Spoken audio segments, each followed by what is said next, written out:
¿Qué te pasó, Jürgen? Dios lo bendiga a todos. Muy buenas noches a todos. Hoy vamos a tocar el tema los 144.000 sellados del Apocalipsis. Quisiera empezar, y yo creo que tiene relación con esto, sobre lo que está pasando ahora, el acontecimiento actual referente a lo político en los Estados Unidos. Se han vivido ayer unas elecciones muy candentes, podríamos decir, en las cuales no sabemos aún quién es el ganador oficial. A medida que vayan pasando los días tendremos una mejor, una mejor lectura referente a lo que han elegido los, los estadounidenses, ¿sí? Pero ¿qué tan perjudicial o qué tan importante puede ser esto para la iglesia, para Latinoamérica, para el mundo entero? Recuerden, hermanos, que Donald Trump, al iniciar su primer mandato, antes de ser elegido presidente, él anunció en su candidatura que si ganaba iba a apoyar al pueblo, a la nación de Israel. ¿Cómo? Primeramente le iba a declarar a Jerusalén como la capital eterna de Israel. Lo otro, que iba a trasladar la embajada de Estados Unidos a Jerusalén.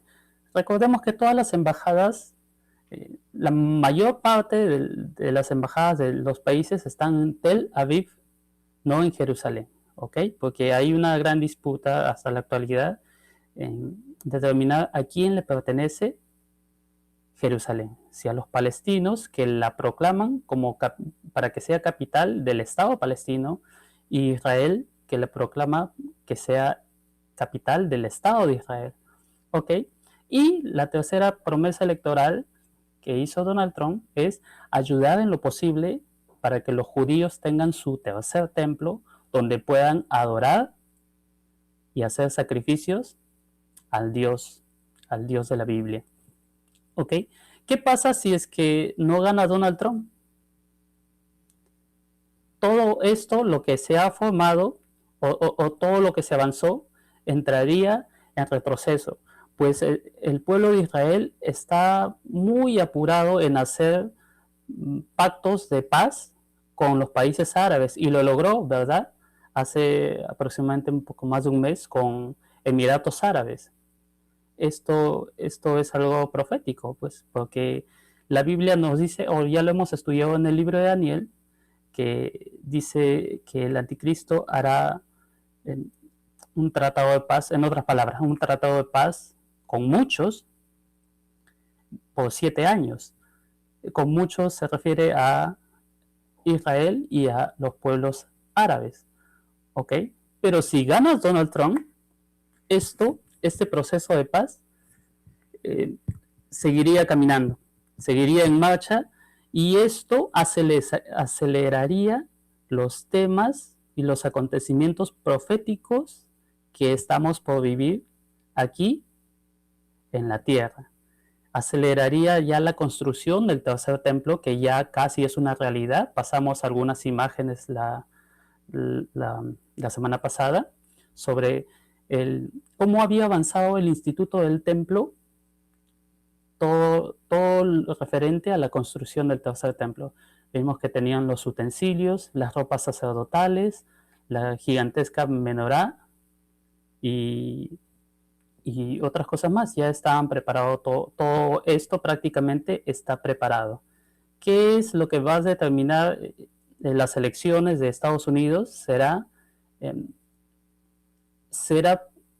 una mejor lectura para los que estudiamos las profecías bíblicas, para la iglesia, para el pueblo de Israel y para el mundo entero. Y por qué no decirlo, también económicamente, ¿verdad? Si hay un dicho muy conocido que dice cuando a Estados Unidos estornuda, a Latinoamérica le da gripe, ¿verdad? Entonces todo esto es muy importante, ¿no? Estemos pendientes de qué es lo que va a pasar, quién va a ser presidente.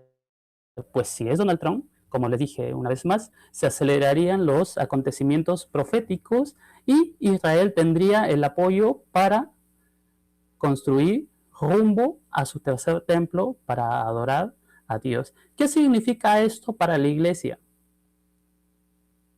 Significa que cuando ellos construyan el tercer templo, la iglesia ya no está. ¿Se acuerdan de la semana 70 de Daniel, verdad? De las semanas 70, de las 70 semanas determinadas para el pueblo de Israel, 69 se han cumplido proféticamente, al pie de la letra. A ellos solo le queda una semana profética, que ya lo vimos con la historia de Raquel y Jacob. Una semana para ellos está determinado en la profecía bíblica de Daniel como 7 años. ¿Ok? 7 años, en otras palabras, 7 años de profecía bíblica solo le queda al pueblo de Israel para que se cumplan los últimos acontecimientos. Pero como hemos visto, esta profecía le fue revelada a Daniel para el pueblo judío específicamente, para Israel y para Jerusalén. ¿Ok? Aquí hubo un impasse cuando Jesucristo murió en la cruz. Un impasse, ya estamos llegando a casi a la culminación de ese impasse, que nosotros podríamos llamarle el periodo de la gracia, donde surgió la iglesia de Jesucristo. La iglesia de Jesucristo está conformado por todos los que hemos aceptado a Jesús como nuestro Señor y Salvador, ¿ok? Sea de toda lengua, pueblo, tribu, nación, ¿ok? A nosotros el maligno nos ataca espiritualmente, pues no tenemos una bandera, no tenemos un territorio, los conformamos miles y miles, millones de toda lengua, pueblo, tribu y nación, pero a Israel sí lo ataca políticamente y territorialmente. Esa es la diferencia, pues ellos están conformados como nación y tienen una bandera.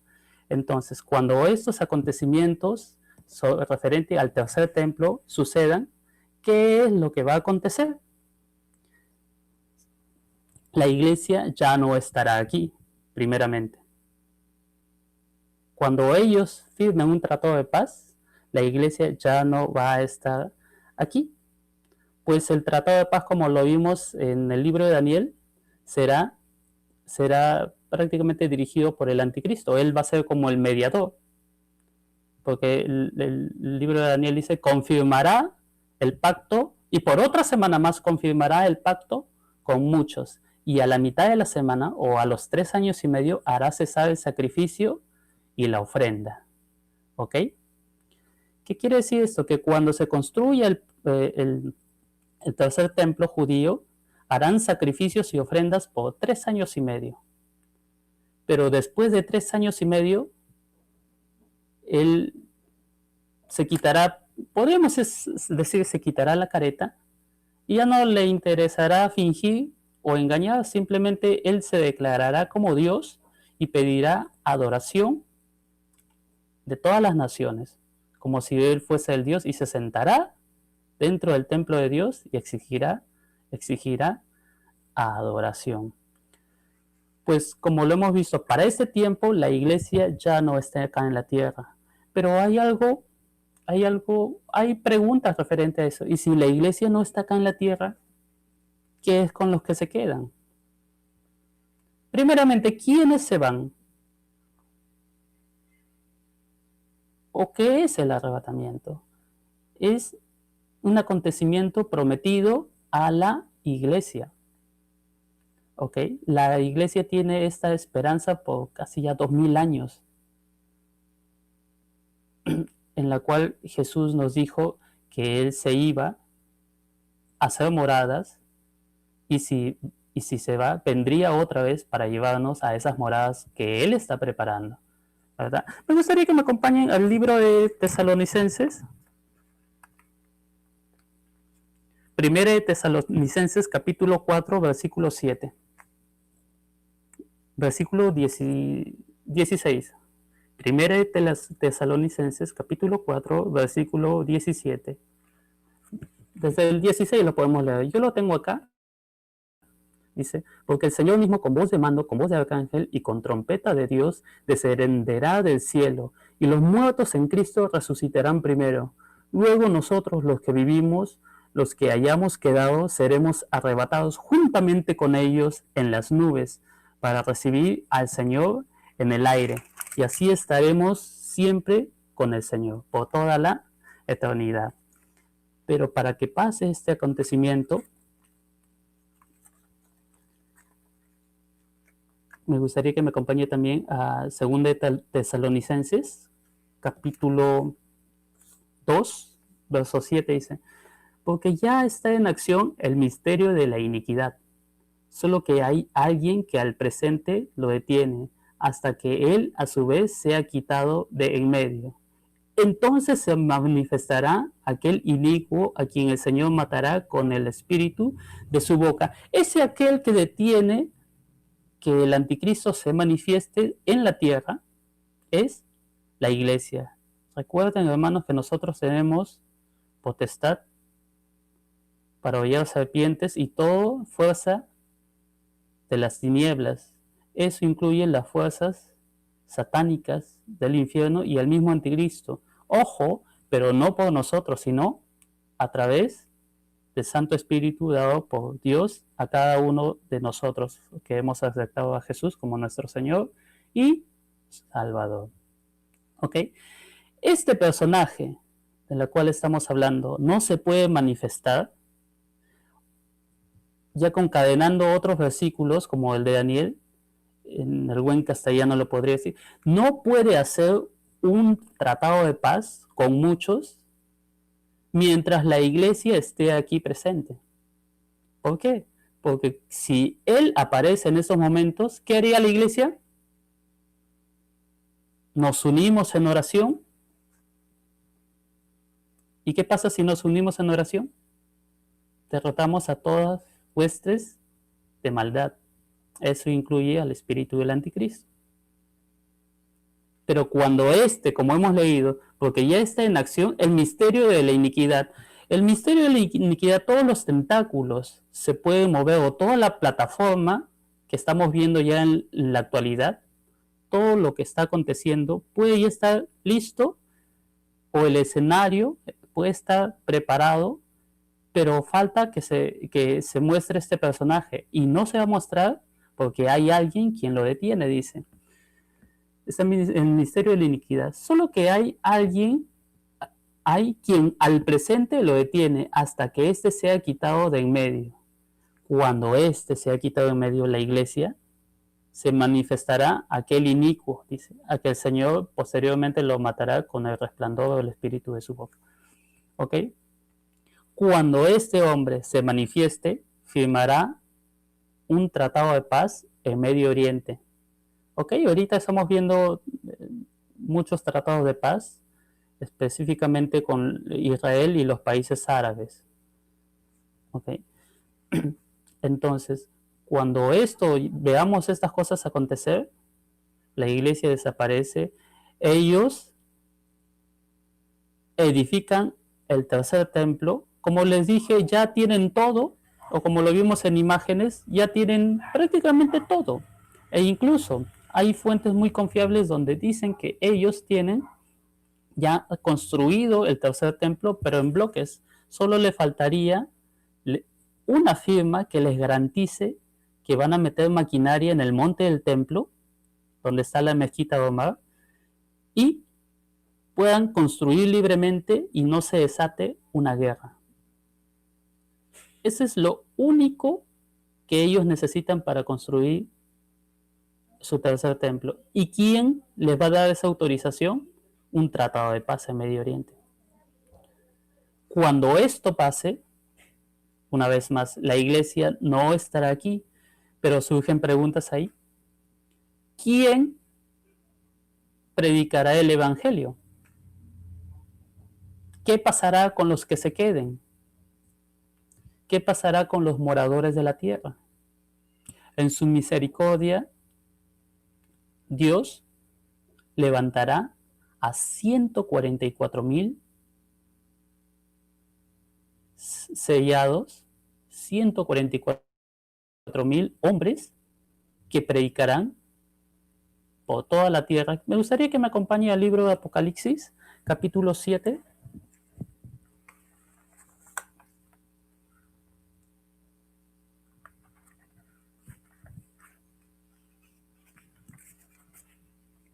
El libro de Apocalipsis, capítulo 7, vamos a leer del 1 al 4, ¿ok?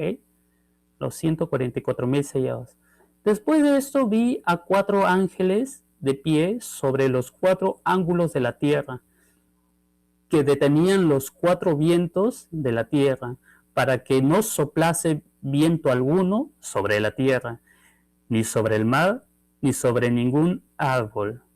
Vi también a otro ángel que subía de donde sale el sol y tenía el sello del Dios vivo, y clamó a gran voz a los 4 ángeles a quienes se le había dado el poder para hacer daño a la tierra y al mar, diciendo: no hagáis daño a la tierra, ni al mar, ni a los árboles, hasta que hayamos sellado en sus frentes a los siervos de nuestro Dios.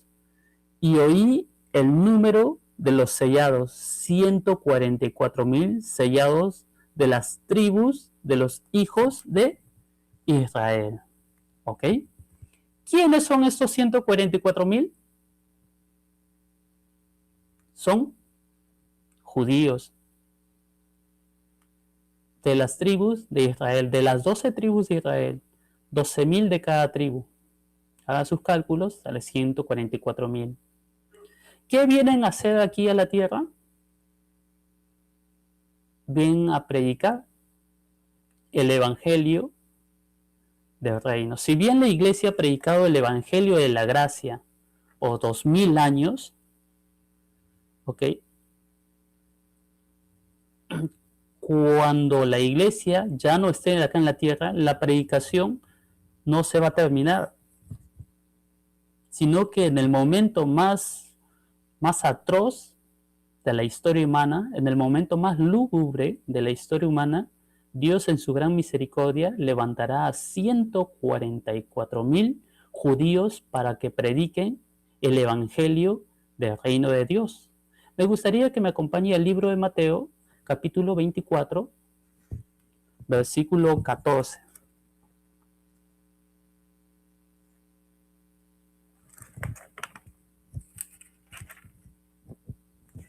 El libro de Mateo, capítulo 24,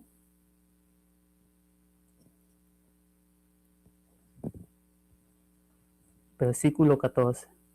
Y será predicado este evangelio del reino en todo el mundo para testimonio de las naciones, y entonces vendrá el fin.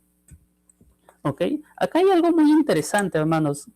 Se los he dicho anteriormente, que para estudiar las profecías bíblicas hay que determinar y ser bien analíticos. No podemos atribuir, profecías referente al pueblo de Israel, no podemos atribuirlas a la iglesia, ¿ok? Es muy distinto. Por no entender estas cosas, muchas veces, lamentablemente caemos en errores doctrinales. Y el caer en un error doctrinal nos saca de la brújula referente a la palabra de Dios.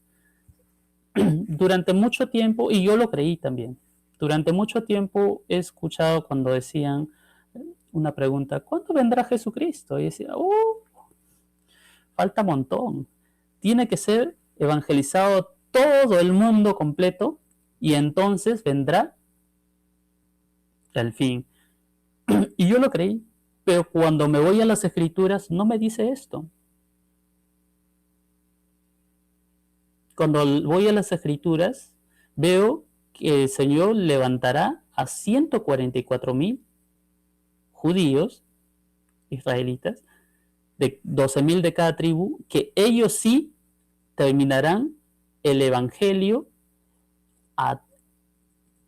harán prácticamente el evangelio donde no pudo llegar la iglesia. Pero acá hay una gran diferencia. Nosotros predicamos el evangelio de la gracia. Jesucristo murió por nosotros y nos redimió con su sangre para darnos salvación y vida eterna, ¿verdad? Pero ellos predicarán el evangelio del reino. ¿Qué es predicar el evangelio del reino? A ellos se les prometió el reino milenial. En otras palabras, dirán que soporten un poco más, que viene Jesucristo a reinar aquí en la tierra, ¿no? Ese es el evangelio del reino que es prometido para la casa de Israel, ¿no? Acá hay una gran diferencia. ¿Ok? En Mateo 24, ahí nada más, Mateo 24, 21 y 22 dice: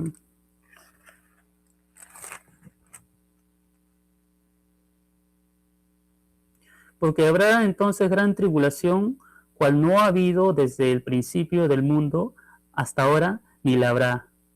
Y si aquellos días no fuesen acortados, nadie sería salvo.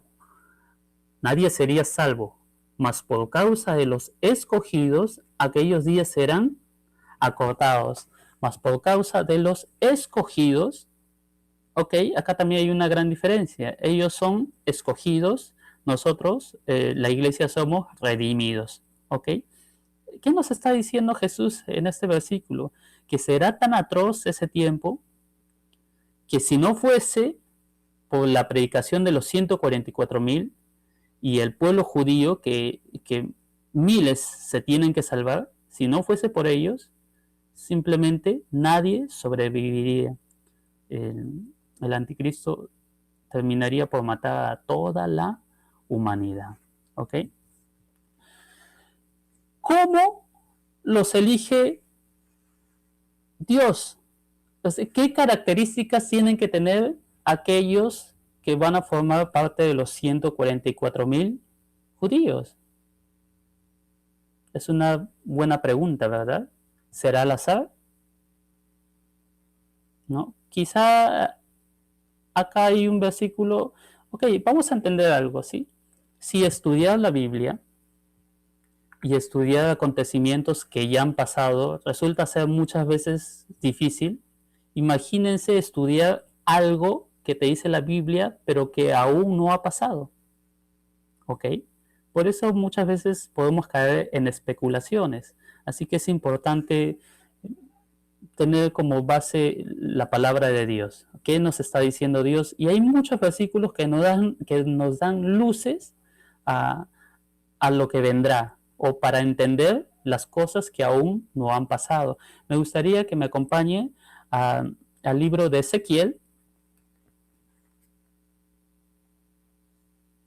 Ezequiel, capítulo 9 al 4.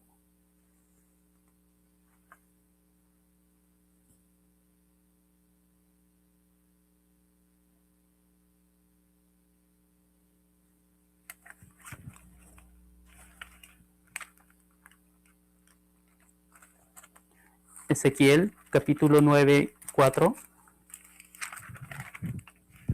Capítulo 9, versículo 4 dice: y le dijo Jehová, pasa por el medio de la ciudad, por el medio de Jerusalén, y pones una señal en la frente a los hombres que gimen y que claman a causa de todas las abominaciones que se hacen en medio de ella. ¿Ok? Mire, acá nos está dando luces que se refiere a un tiempo determinado en el futuro. Ezequiel está hablando para el futuro, en la cual iba a haber un grupo determinado que iban a ser marcados por Dios. Y estos hombres iban a ser escogidos de entre todos los habitantes del pueblo de Israel, con una cierta característica, que claman por justicia, que gimen a causa de las injusticias, que se está viviendo en Israel, en Jerusalén, en todo el mundo, en otras palabras, ¿verdad? ¿Saben que anualmente en Tel Aviv se hacen una marcha gigantesca por el orgullo gay? Imagínense, y ellos quieren hacer esta marcha en Jerusalén y declarar a Jerusalén como la capital del orgullo gay. ¿Cuánta abominación hay en esto? ¿Cuánta injusticia hay en esto? ¿Cuánta maldad se está viviendo estos hombres tienen una característica muy importante, ¿no? Aman la justicia, no se han contaminado con la gran ramera y viven en santidad, que también lo vamos a ver más adelante. Me gustaría que me acompañe a Apocalipsis, nuevamente a Apocalipsis capítulo 14.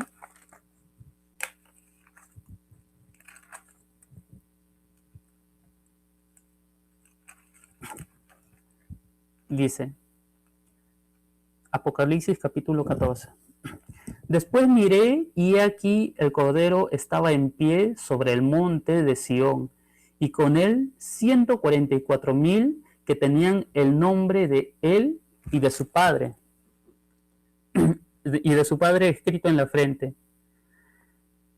Y oí una voz del cielo como estruendo de muchas aguas y como sonido de un gran trueno, y la voz que oí era como de arpistas que tocaban sus arpas y cantaban un cántico nuevo delante del trono y delante de los 4 seres vivientes y los ancianos y nadie podía aprender este cántico sino aquellos 144,000 que fueron redimidos de entre los de la tierra. Estos son los que no se han contaminado con mujeres, pues son vírgenes. Estos son los que siguen al Cordero por donde quiera que va. Estos fueron redimidos de entre los hombres como primicias para Dios y para el Cordero.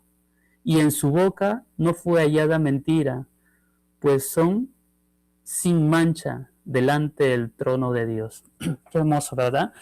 Estos personajes, esos 144,000, son personas que podríamos decir que aman completamente a Dios. ¿Ok? Quizá entre ellos no han conocido a Jesús. Usted sabe que muchos, podríamos hablarse casi en su totalidad, una gran parte del pueblo de Israel no cree en el Mesías, en Jesús como su Mesías y Salvador. Incluso dentro de la comunidad del rabinato, los rabinos, muchos de ellos no creen, casi en su totalidad no creen en Jesús como el Mesías. E incluso lo rechazaron. ¿Verdad? ¿Se acuerda del versículo que decía Jesús? Ay, Israel, si supieses el día de tu visitación, quién está o quién está entre ustedes, pero porque no reconociste el día de tu visitación, os digo que que esta casa será deshabitada. Y yo he venido en nombre de mi Padre, y no me aceptaron, pero otro vendrá en su nombre, y a él sí aceptarán. Ustedes saben que ellos están esperando al Mesías, ¿ok? Para nosotros, el Mesías ya vino en forma física, ¿verdad? Y murió por nosotros en una cruz. Su nombre es Jesús, de Nazaret. Pero para ellos no lo aceptaron como su Mesías. Ellos están esperando en este momento a su Mesías, e incluso creo que en el 2018 o 2017 pusieron rótulos en Jerusalén, anunciando que el Mesías estaba cerca.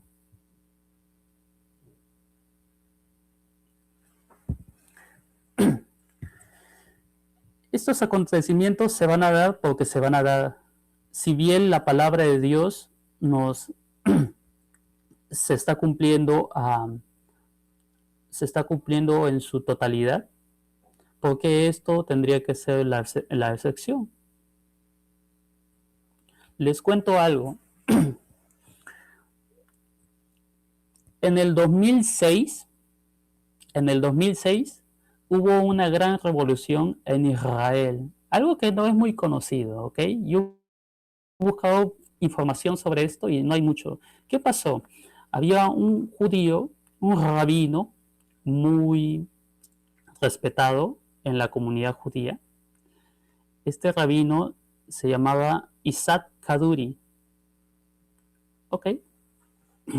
Él estudiaba la Torá, el Talmud judío y la Cábala también. Pero en los últimos años, él se dedicó a saber, a querer investigar sobre el nombre del Mesías o quién sería el Mesías. Acuérdense que ellos no han aceptado a Jesús como su Mesías, sino que en estos momentos están esperando a su Mesías. ¿Ok? Cuando Isaac Kaduri estaba orando a Dios, Dios le reveló algo muy importante. Le reveló el nombre del Mesías. Y eso sí hizo una gran revolución en Israel. Querían conocer el nombre del Mesías, pero él dijo que solo y únicamente revelará el nombre del Mesías un año después de que él muera. ¿Ok? Él murió a los 108 años. En el 2006, si no me equivoco, en el 2006. ¿Ok? Después de un año, él dejó un escrito, una carta, que se abrió conforme a su voluntad. Después de un año, se abrió esta carta. ¿Ok? Se hizo un acontecimiento. Algo muy importante.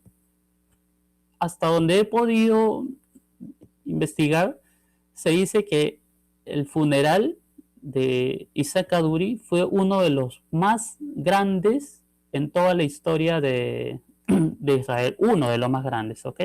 Hubo tanta asistencia, por eso fue tan importante para ellos, ¿ok? Después de un año, se da lectura a su carta, ¿ok?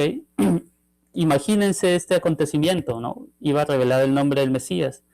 Se hizo una gran reunión, muchos rabinos importantes, y cuando leen el nombre del Mesías en acróstico, dice, lo que reveló, su carta decía, el Mesías de Israel es Yeshua Nazareno, Jesús el Nazareno. Entonces, al enterarse ellos de lo que él había escrito, o de la revelación que había hecho, se hizo una gran revolución en Israel. Se rasgaron las vestiduras, hubo prácticamente una revuelta, ¿ok?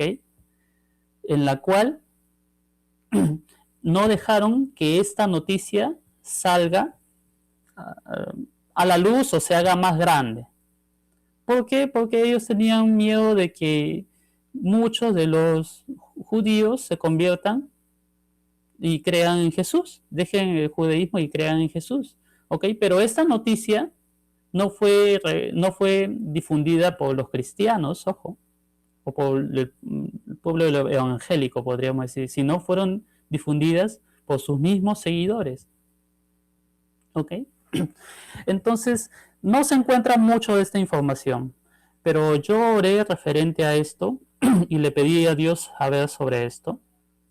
Entonces, fui a la casa de un amigo que tenía contactos con rabinos y me siento en su sala y le digo, le cuento esta historia, pues, ¿no? Y él me escucha con mucha atención. Y yo le digo, yo quiero saber si tú sabes alguna información sobre esto, si algo de esto es cierto.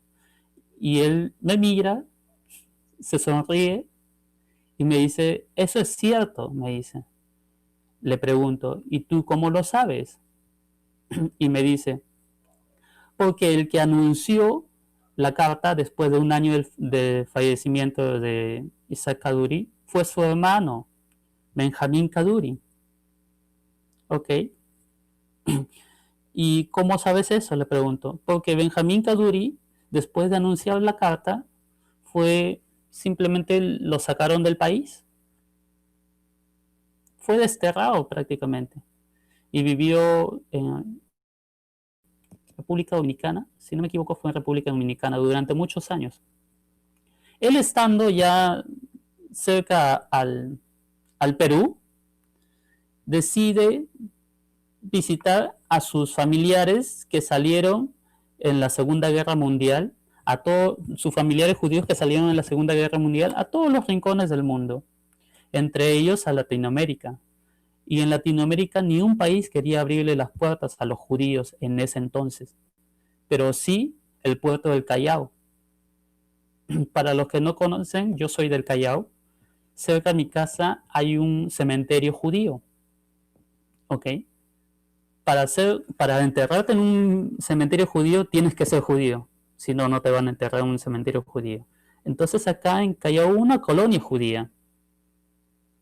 Hubo una colonia judía. El que leyó esta carta de Benjamín Kaduri decidió viajar hasta Perú y viajar al Callao para visitar la tumba de sus seres queridos que habían muerto, bueno, hace tiempo, ¿no? Cuando escaparon de la masacre que se dio en la Segunda Guerra Mundial. Y yo le digo, ¿y tú cómo sabes todo esto? A mi amigo. Y me dice, porque a mí me pidieron ser su guía. Porque yo vivo en el Callao, también me dice mi amigo, él vive en el Callao, cerca del cementerio. Me pidieron que yo lo aloje en mi casa. Y él me contó todo esto, me dice. Y que sí es cierto.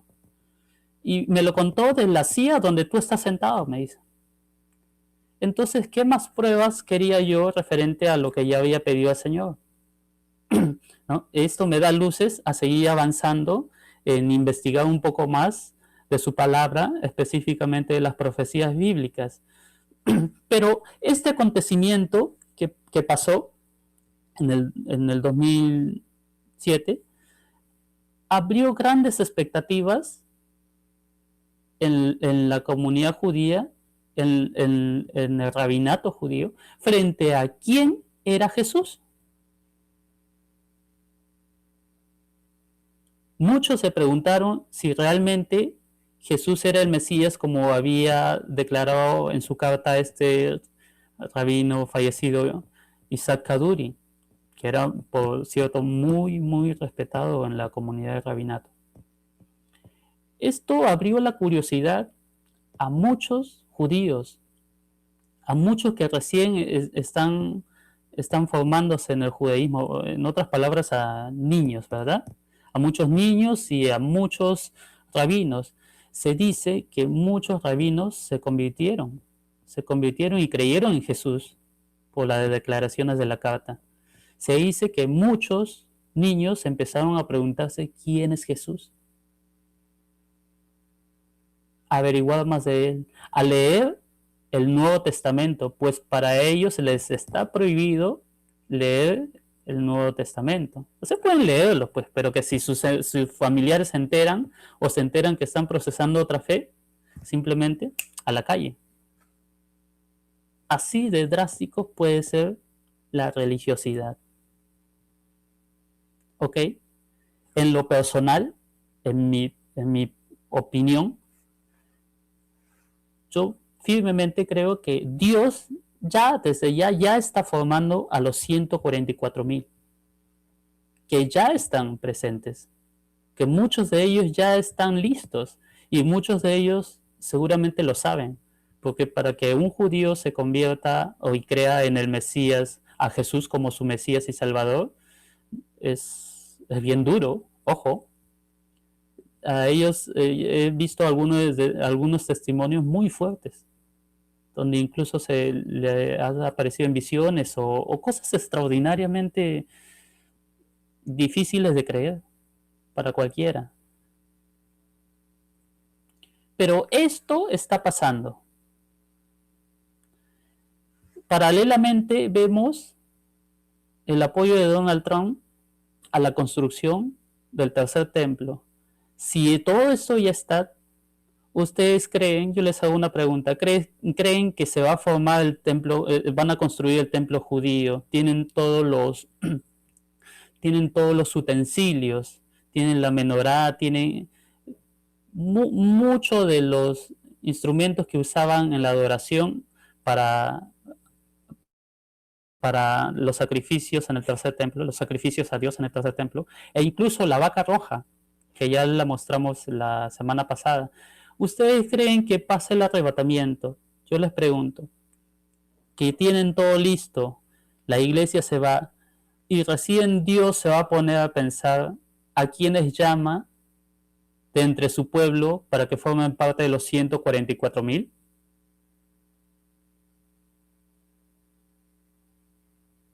Claro que no. Dios los está formando desde ya, en mi opinión. Eso es lo que yo creo, firmemente. Dios los está formando desde ya. Así como el misterio de la iniquidad se mueve y se está haciendo todo el escenario para que este hombre, el anticristo, aparezca en la escena pública, de la misma manera Dios está formando a su pueblo y los está instruyendo para que formen parte de estos 144,000 que predicarán al pueblo de Israel diciendo que Jesús es el Mesías y a toda la tierra. Ellos sí llegarán a todos los rincones del mundo llevando el Evangelio. ¿Ok? Vimos que ellos, en el último versículo leído, Apocalipsis 14, verso 4, estos son los que no se contaminaron con mujeres, pues son vírgenes. Estos son los que siguen al Cordero por donde quiera que va. Estos fueron redimidos de entre los hombres como primicias para Dios y para el Cordero.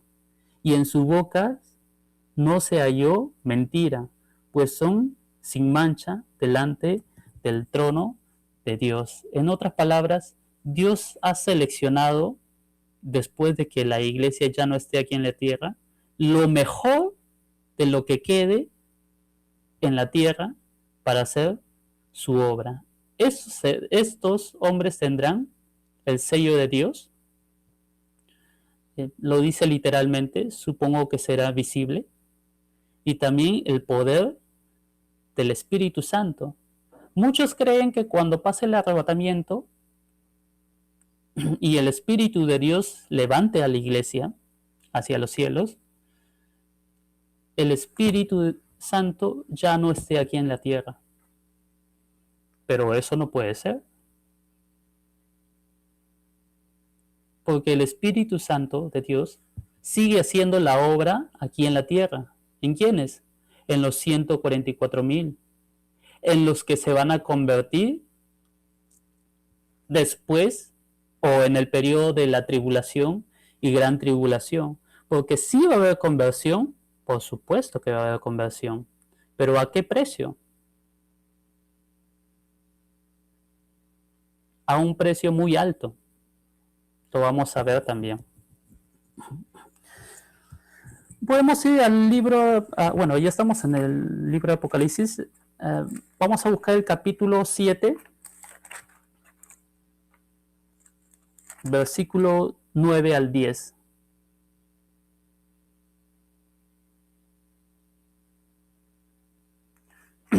Dice, después de esto miré y he aquí una gran multitud, la cual nadie podía contar, de todas las naciones y tribus y pueblos y lenguas, que estaban delante del trono y en la presencia del Cordero, vestidos de ropas blancas y con palmas en las manos.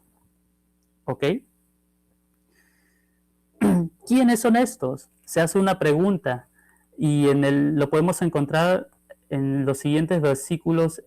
Vamos a avanzar hasta el versículo 13.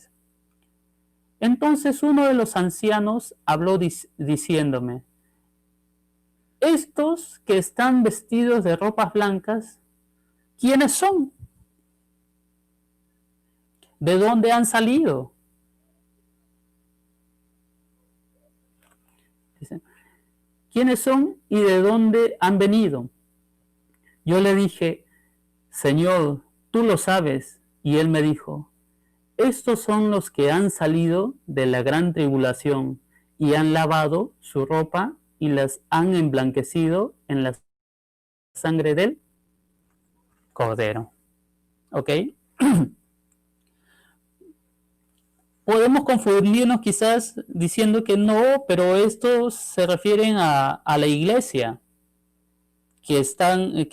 porque dice, en el 9 dice, después de esto miré y aquí una gran multitud, la cual nadie podía contar, de todas las naciones, tribus y pueblos y lenguas que estaban delante del trono y en la presencia del Cordero, vestidos con ropas blancas y con palmas en las manos. Podríamos hacer referencia que es la iglesia,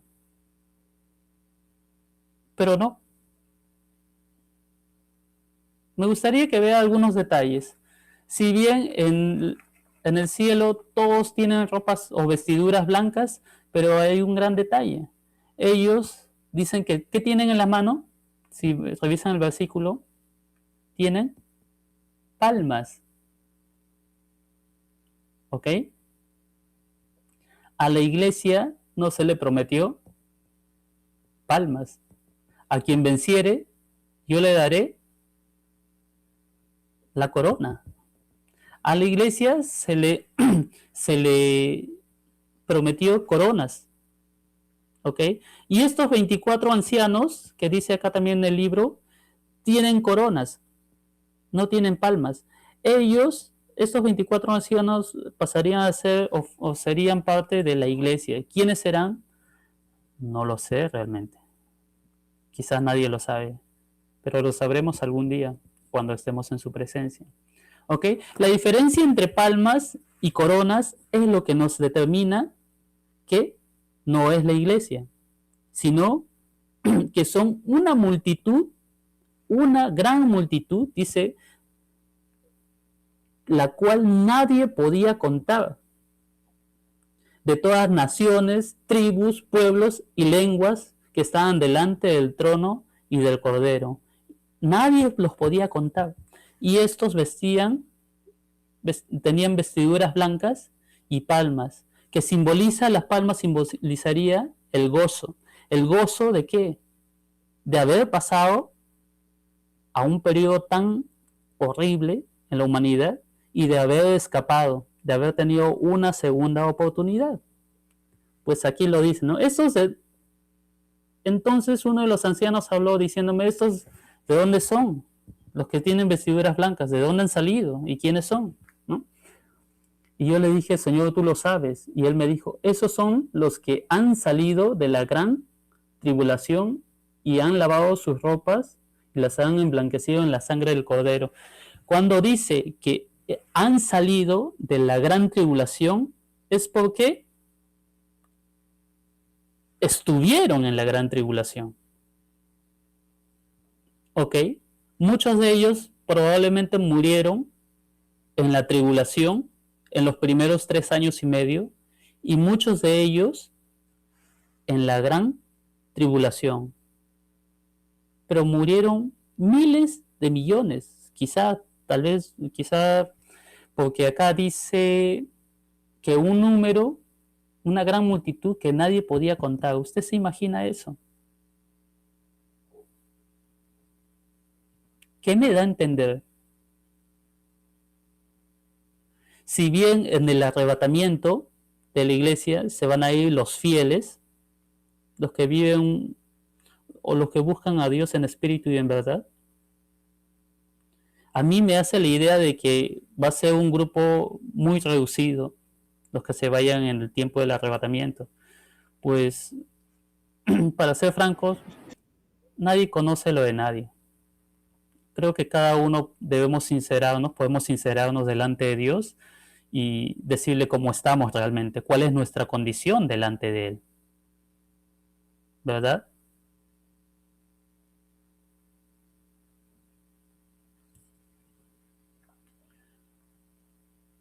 Pero ellos han tenido una segunda oportunidad, pero son miles, nadie los puede contar. Eso me hace la idea de que la masacre o la muerte que va a haber en ese tiempo va a ser atroz, va a ser algo nunca antes visto, como lo dice Jesús, ¿verdad? Lo que hemos leído al inicio, y habrá gran tribulación como no la ha habido jamás desde que los hombres habitan en la tierra, y ni la habrá. Y ese acontecimiento todavía no se ha cumplido. no en la Segunda Guerra Mundial, no en la Primera Guerra Mundial,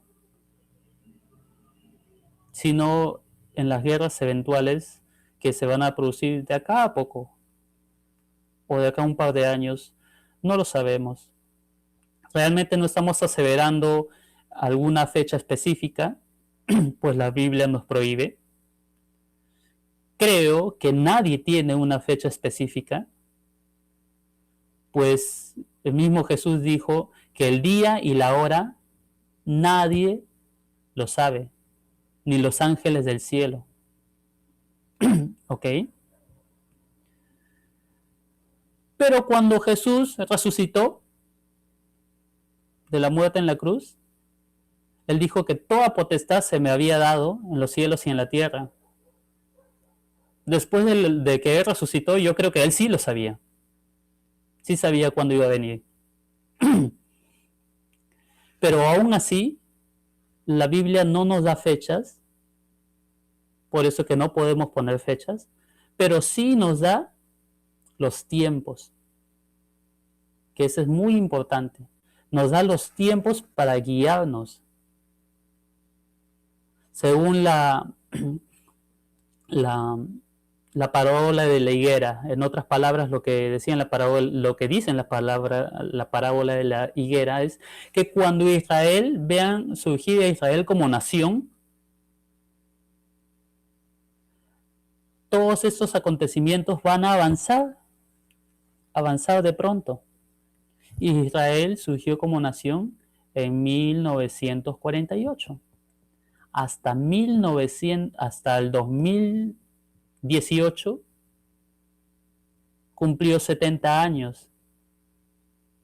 Se cumplió lo que Jesús dijo: de cierto os digo que no pasará ni una generación hasta que estas cosas acontezcan sobre la tierra.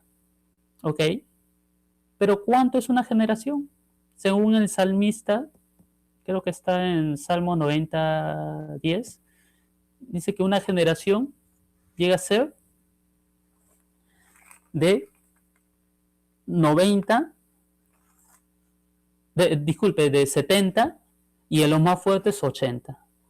Podríamos decir que entre 70 y 80 años, la cual ya Israel cumplió una generación, 70 años. Quiere decir que estamos en tiempo, podríamos decir en tiempo rojo, de que se termine el periodo de la gracia y que estos acontecimientos proféticos lleguen a su máximo cumplimiento, que son en el tiempo de la tribulación y gran tribulación. ¿Ok? Vamos ya terminando. Dice, me gustaría que me acompañe al libro de Apocalipsis, capítulo 13, versículo 7. Hemos trabajado bastante con el libro de Apocalipsis el día de hoy. Dice, y se le permitió hacer guerra contra los santos y vencerlos. Y también se les dio autoridad sobre toda tribu, pueblo, lengua y nación. ¿Ok? Está haciendo referencia del anticristo y de las fuerzas de maldad. Se le dio autoridad y se le permitió hacer guerra contra los santos, ¿no?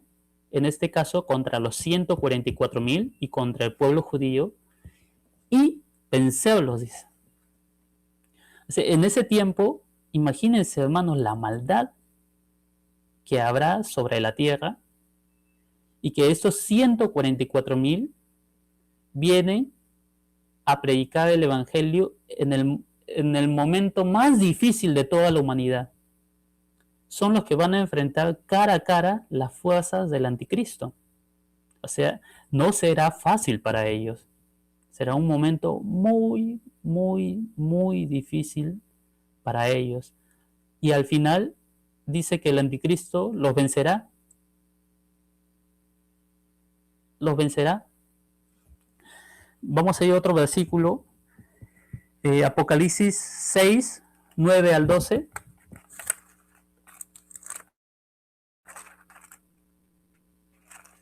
Apocalipsis capítulo 6, versículo 9 al 12. Dice, y cuando abrió el quinto sello, vi bajo el altar de las almas de los que habían sido muertos por causa de la palabra de Dios y por el testimonio que tenían, y clamaban a gran voz diciendo: ¿Hasta cuándo, Señor santo y verdadero, nos juzgas y vengas nuestra sangre en los que moran en la tierra? Y se les dijeron, disculpa, y se les dieron vestiduras blancas, y se les dijo que descansasen todavía un poco de tiempo hasta que se cumpliera el número de sus consiervos y de sus hermanos que también habían de ser muertos como ellos. Imagínense, hermanos, aquí nos está diciendo la palabra de Dios que en un tiempo determinado de la tribulación y gran tribulación estarán muchos, las almas de los muertos que murieron en el tiempo de la tribulación y gran tribulación, van a estar las almas de los muertos delante de Dios pidiendo justicia y diciendo, como lo hemos leído: ¿hasta cuándo juzgarás y vengarás nuestra sangre de los que moran en la tierra? En otras palabras, Señor, ¿hasta cuándo nos harás justicia sobre los que moran en la tierra, sobre los malos que nos mataron, que hicieron esto con nosotros? Y se les dieron vestiduras blancas y se les dijo que esperaran un poco más de tiempo, porque si ellos pensaban que habían vivido una gran calamidad y que eran suficientes los muertos que murieron en ese tiempo, se les dice: no, aún falta un poco más de tiempo para que se completara el número de sus consiervos que habrían de morir como ellos. ¿Y de qué forma morían? Vamos a Apocalipsis 20.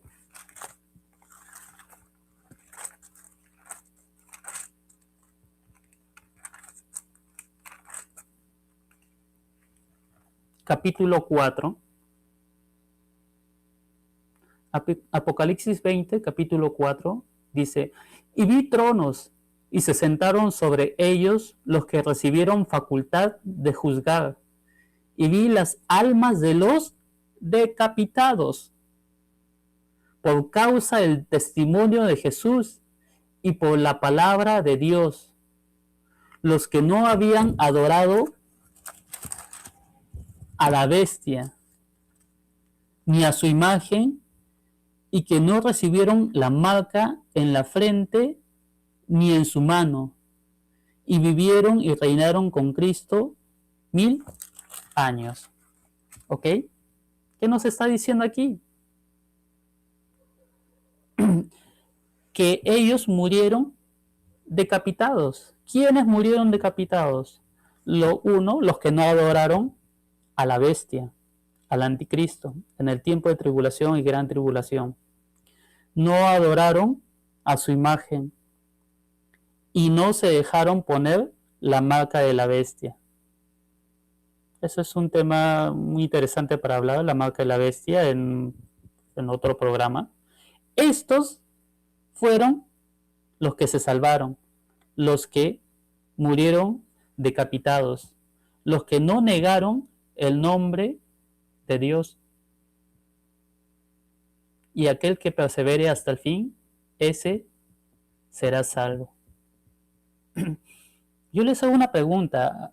Ahora tenemos algunas restricciones, no algunas, tenemos restricciones, pero antes de que comience todo este tiempo de cuarentena, podríamos ir libremente al servicio. Podríamos estar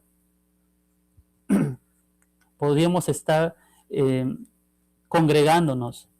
Sin embargo, muchos nos quedamos en casa. Muchos preferíamos hacer otras cosas. Muchos preferíamos las comodidades. ¿Ok?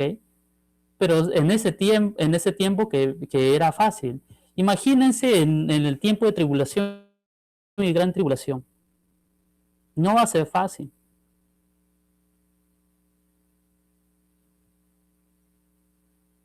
Creo que este es un tiempo de poder examinarnos cómo estamos delante de Dios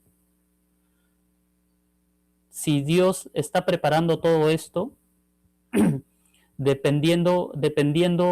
estén atentos, les digo una cosa, estén atentos a quién va a ganar las elecciones en los Estados Unidos, porque dependiendo de esto, se acelerarán los acontecimientos proféticos en Israel y en Jerusalén. ¿Ok?